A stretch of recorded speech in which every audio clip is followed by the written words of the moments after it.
Good morning, and I want to thank you for allowing me to be here this morning as we are discussing some of the issues that you have as an organization.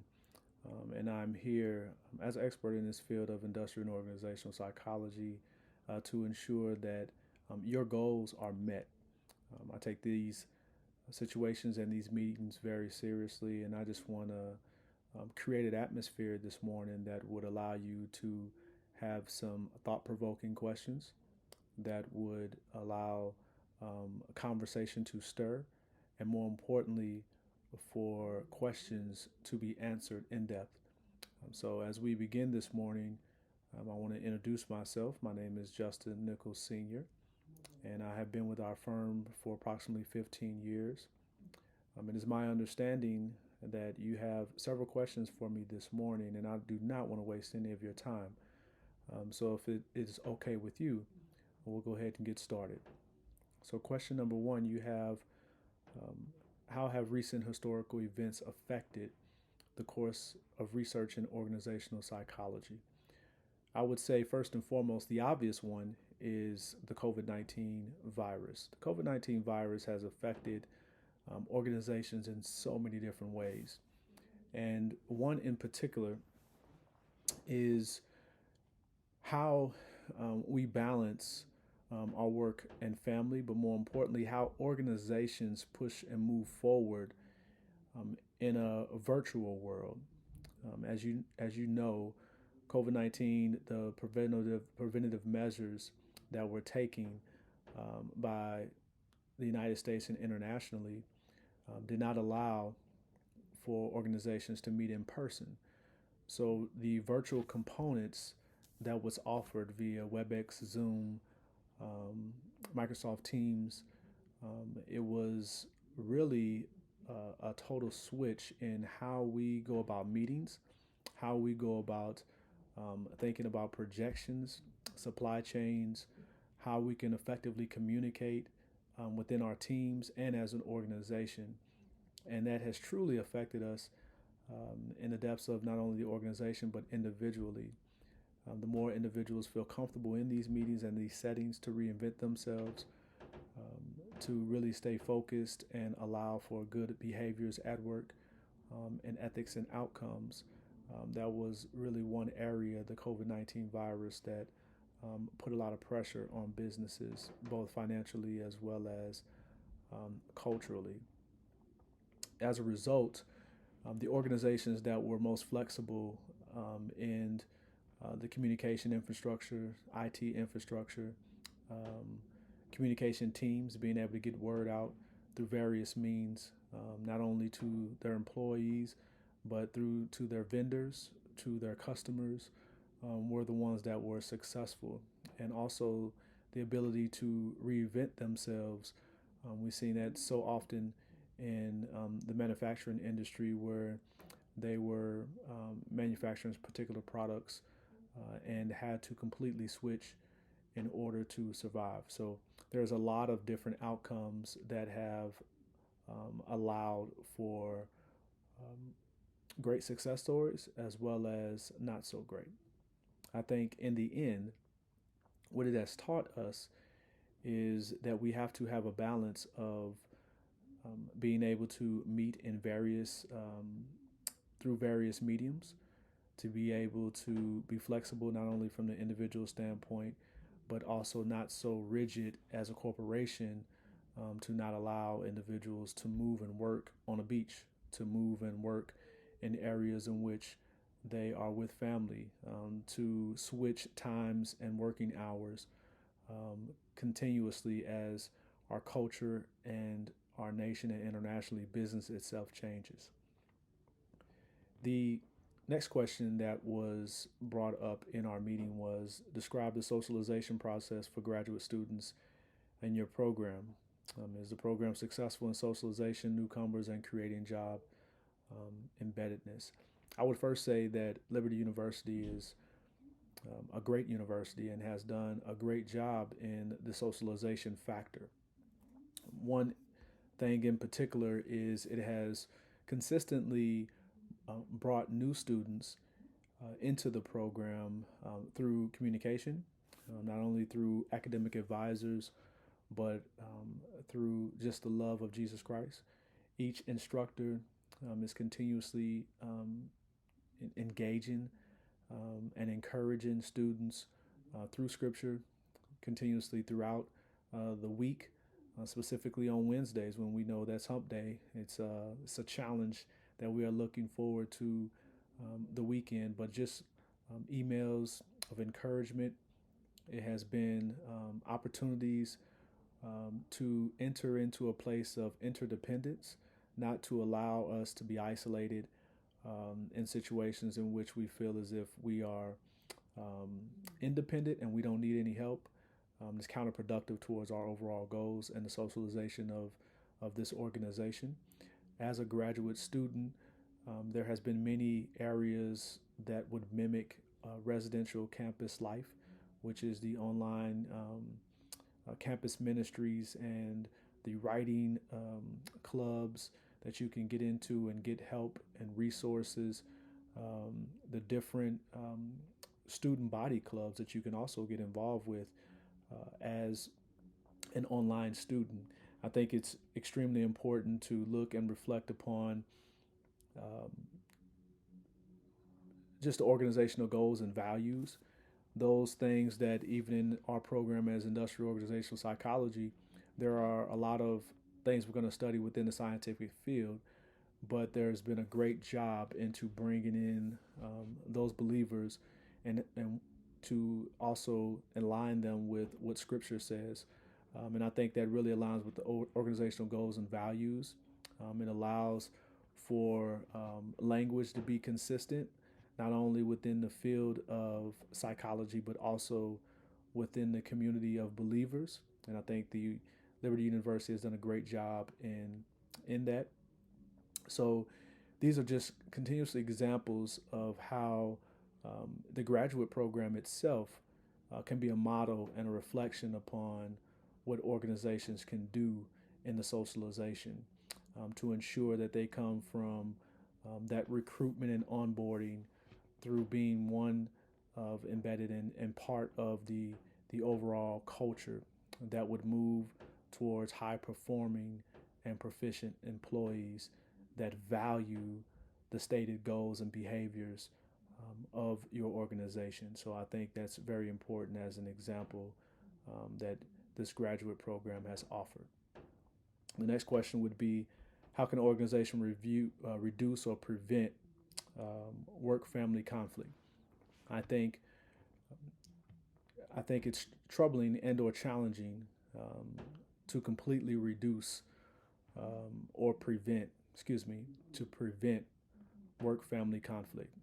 Our lives as individuals and humans are fluid with illness, with change in status, whether that it is being married, being in a relationship, um, the tired, working out, so many different factors that play a role in that work family conflict. I mentioned earlier that COVID-19 was one of those areas that really pressed upon a lot of strains within organizations as well as individuals on that work family conflict. And as a result, so many Americans across this country walked away from jobs. There was very challenging times when it came to ensuring that childcare was met, that individuals really was successful in that route. Our text talks a lot about time-based conflict, strain-based conflict, and behavior-based conflict. One example of that time-based conflict is simple. We have 24 hours in a day. As so many strains upon individuals and families were placed during COVID-19, where they just felt the pressure of trying to live up in a standard in which they really didn't want to do anymore. And that conflict became overwhelming to them, as well as strain-based conflict, the irritability in so many different areas, working around different people, affecting different areas where people just walk away, and those behavior conflicts. Again, we have different roles and responsibilities. You can be a CEO, but when you transition to your family or work, You are a mother, you are a father, you are a brother, sister, so forth and so on. And those roles sometimes can be very daunting individually as well as within an organization.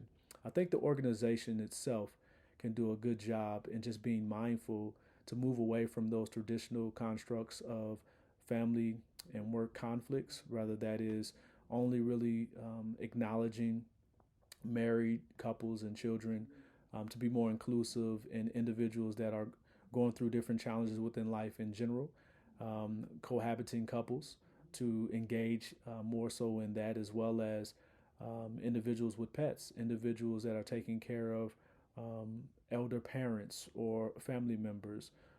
I think those things are important. I think also is just a heavy emphasis in behavior as far as to identify um, um, what does it truly look like to have a positive model. I think sometimes things can be a little more abstract. So I believe the CEOs, those executive teams, and even mid-management teams need to model a healthy work balance. Let's set the standard that family is important as well as organization is important, and through that, we can have healthy employees who are engaged and feel valued each and every day as they come to work. And I think those are things in which we could really press upon in your organization. We also have another question, which is to develop a performance assessment program for employee development. Um, um, I think part of it is number one, we organizations do a great job in organizing stated values, goals that they have, and sometimes with everyday regular employees, they can be so abstract. I think it's very good to create behavior based principles that are actionable, that are clear and concise of what does it mean when we want to engage our customer base and be professional. What does that mean? What does that mean in a meeting setting? What does that mean in a one-on-one setting? Those actionable, clear, and concise words that would wrap up and encompass what the best behaviors that will represent the organization would look like. I think is very very good to create, and we call those principles. When employees can wrap their minds around simple principles when it comes to positive behaviors that the company would want to see and embody, not only within themselves, within the organization, but also within a relationship of their customers, I think you're starting at a great point of what that truly looks like when it comes to performance assessment programs.